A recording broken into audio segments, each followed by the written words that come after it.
This is Jeremy Roenick, and guess what? You guys are listening to the Jim Bob Show. The NFL are invincible. They are all big. It is America's pastime at this point. I'm the voice of reality. I am Nostradamus. You came back to host the show. Came back from you didn't come back. Hey, this is Brian Urlacher, and you're listening to The Jim Bob Show.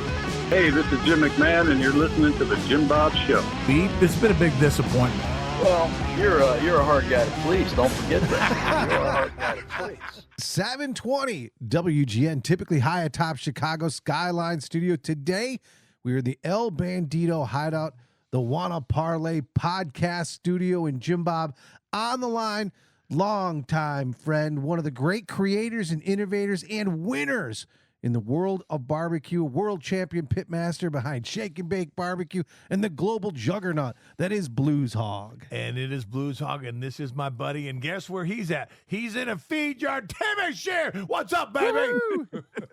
What's up, guys? Hey. It's got to be one of the best intros I've ever heard in anything. Well, and listen, we went from being the top of the towers in Chicago to the hideout, and you are in a feedlot. Tell us what the hell you're doing. Well, Jim Bob, you know we've got Houston Rodeo Barbecue Cook-Off coming up February 27th, 28th, and today's the day, bud, right here. And we're picking out brisket is what we're doing. It's brisket selection day out here at the Marble Ridge Farms feedlot. So we've got these 100% full-blood Wagyu cattle out here, and I'm out here picking briskets right now. Yeah. Well, people, when me and Tim get together, people go, there's two grown men that smell like barbecue and tequila.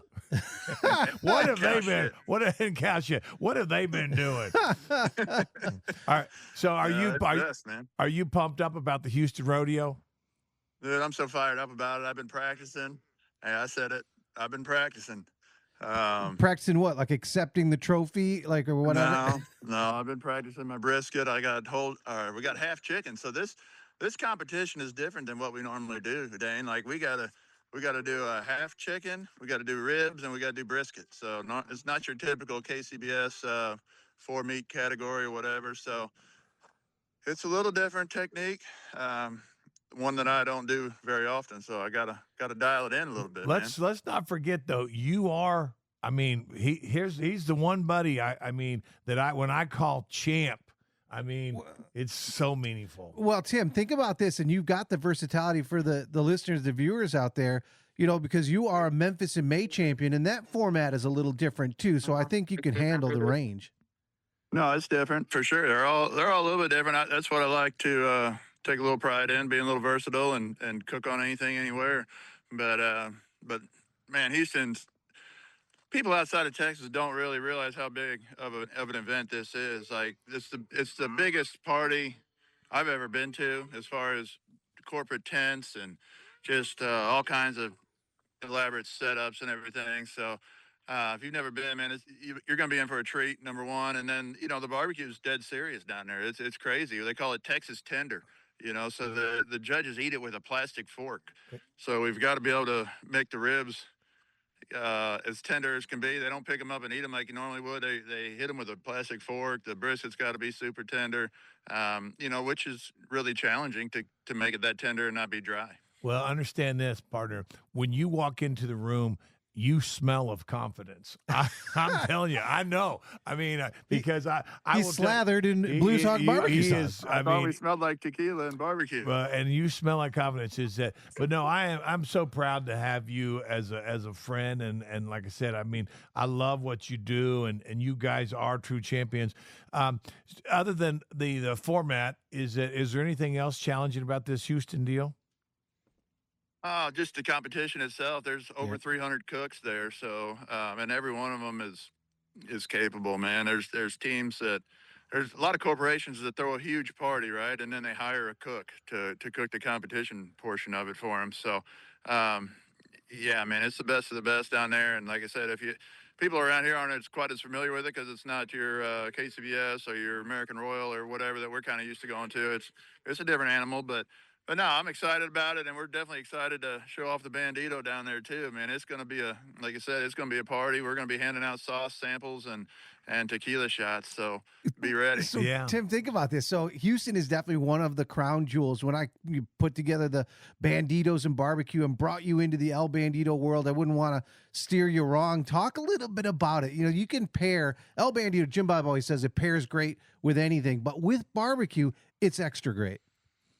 It is, man, and especially that Houston area and the whole Tex-Mex barbecue scene down there. You know, that's another level too. That there's not too many places that I'd like to do an actual barbecue crawl, you know, and go try restaurants. I'm over barbecue and especially restaurant barbecue. But man, down there in the Austin area, just south of Austin, and San Antonio and down to Houston, man, it's the best you can get. Like you said, the Texas tender is crazy. The brisket's so good. They just take their time. They do it more on a craft level. A lot of them are making breakfast tacos and all kinds of Tex-Mex style, and it goes great with the margarita or the the El Bandito straight. It's gonna be. Yeah. It's a combo that you can't mess up, man. It's crazy. Is there anything that you have to do different to prepare though for this because of that? It is a tender competition. Like you said, they're eating it with plastic forks, and so what do you got to change up in some of your typical stuff? Well, the other thing that they do differently too is they tag your meat, right? So you can only cook. Well, you can cook, but you can only use 2 briskets, 2 racks of ribs, and 2 half chickens. So, meat selection is going to be key. That's why we're out here at the ranch right now checking out briskets. That's going to be number 1 key as I go in, and then everything else is just doing what we normally do, but just being perfect at it. There's just no margin for error. They have judges. They just pull judges off the street, so it's not like they're certified or anything. So, good is good, right? We got to make good barbecue, and that's all there is to it. So, I think we can do it if we slide a little Bandito on the side, and I think we'll have a home run. Well, I'll tell you what, we're going to plan on doing that, my friend. And then the fact of it is that nobody should come down to the Houston Rodeo, Dane, and leave hungry or desiring any more tequila, because the Bandito and the Blues Hogs and the Bandito folks, I mean, we're going to overwhelm them down there. And I think when we've gotten together, we've won other championships. Yes. And we have helped my guy at Blues Hogs win championships. Yes. Well, I wanted to That's make, true. because you're going to have Jim Bob down there, and of course you're sort of acting as the visitor and tourism bureau for the event in the area. You mentioned a barbecue crawl, so obviously so many people love what it is that you do and come and get that. But when you get down there, like, what are some of your favorite places to to stop by, like Black's or Kreutz or Franklin? Like, where do you go? I mean, Burnt Bean is the number 1 in my opinion, and not just mine, but Texas Monthly voted him number 1. Good buddy of mine, Ernest Cervantes, he's home run. Just absolute perfection on his meats and just the care that he takes every time he cooks. Every piece comes out perfect, and it's just you can feel the love when you go into his place. Man, there's a ton of other ones. 2M, Hurtado. I mean, I don't know. I don't want to leave anybody off, but there's a bunch of really, really good ones down there. And like I said, I need to go make another run at it because it's been a couple of years, but it's on another level for sure. We're going to have some fun, buddy. I'm looking forward to it, and I'm making special provisions. I'm moving a bunch of stuff out for this. We're coming down, and we're going to take over that town, brother. So Tim, You're gonna love it. We got such a great squad coming, man. We got Mikey Johnson from Sugar Fire in St. Louis coming to join. He's going to be firing up the Dutch oven category for us. I got some good buddies from home here coming. Brother D, of course. Dickie coming? You tell Dickie Jim Bob's coming, baby. Be ready. Oh, yeah. Is he I don't bringing even the know if he gummies? knows yet. So, yeah, he'll be packing and stacking and loading everything in and loading everything out. And, it's going to be a wild deal for sure. Hey, guys, this is Tim Scheer. He's Blues Hogs, and he's the guy I know who can take a pig and basically promote him and turn him into a business plan. I can make a pig smell good. Well, Tim, That's right. So you're down there doing the good work. Before we let you go, though, so many people are able to get Blues Hog stuff all over the country. For those people who want to catch up on the social media, where can they go to catch up with everything you're doing? Blueshog.com is the website, but social media anywhere, really. Blues Hog Nation, on Instagram and Facebook is Blues Hog, and TikTok, wherever else you want to find it. But yeah, man, we're trying to up our game, keep provide more and more recipes, and a lot of new stuff coming. Snack sticks are coming on the way. Pretty soon you'll be able to find our ready-to-eat barbecue right there in Walmart.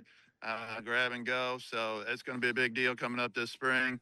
Man, we're just working, trying to keep up with Jim Bob. Hey, buddy, the best. Hey, this is my best friend when it comes to my stomach, right here, my man, my boy Timmy. Hey, I'll see you in a couple weeks at the Houston Rodeo, man, here in February, and I'm looking forward to it. And as always, good luck. You're gonna be great down there, and I hope we come away with another Pitmaster Championship. We got to do it, man. We got to do it. I appreciate you guys. Have fun. Thanks, man. All right.